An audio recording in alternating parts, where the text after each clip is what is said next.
Hello and welcome to the SIOP Video Central Monday Bulletin thing. I am Kevin and I'm going to be giving you some SIOP helpful tips.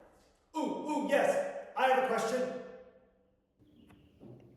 Yes, Kevin, who is a metaphorical representation of our new staff members, you have a question.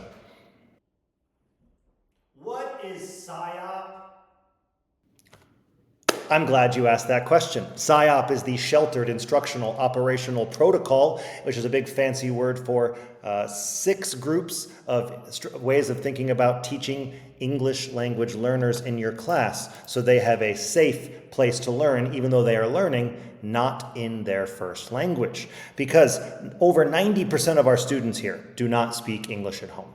So all of us are de facto English as a second language or English as a ELL teachers. So we are not just science teachers, we are ELL science teachers, whether you like it or not. And SIOP is a bunch of strategies that set up a learning environment that is conducive for those learners. Not only are all of our students, even the high flyers, classified as such, but we also further classify students into SPEL categories, St. Paul English Language Learner categories, 1 being the lowest category and 3 being the highest category. 45% of our school is labeled as SPEL or lower language proficiency. You can see the numbers broken down here. So, SIOP, I am here to give you things that can help you reach these students in a more meaningful way.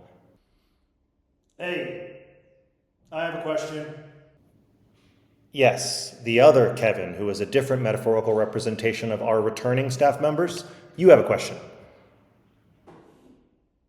Yeah, didn't we do this training like 2 years ago or something? Yes, well, of course, we've all been SIOP trained, but here's the thing about trainings, is often they give you these sort of philosophical, intangible ideas. My goal here is to give you tangible things that you can do in your classroom.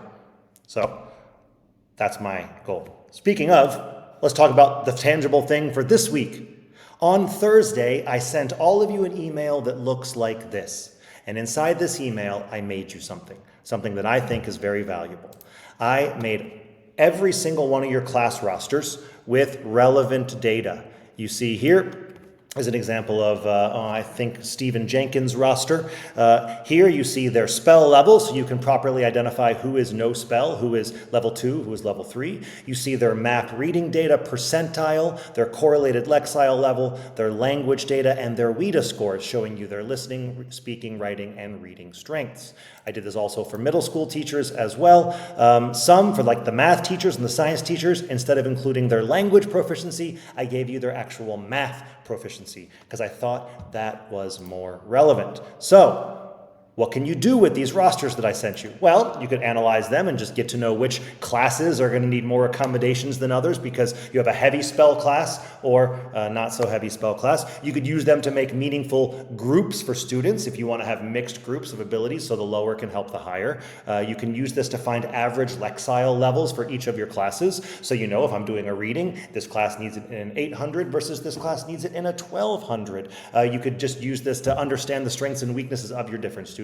For example, noticing that some students are not very good at listening, or some students really can't speak as well as they can write, or you could preemptively red flag your at-risk students beforehand.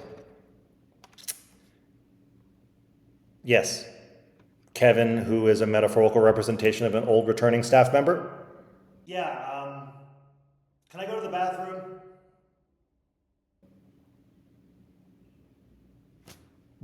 This is a skit. This isn't even real. You're not real. Just go to the... Anyway, I hope this helps.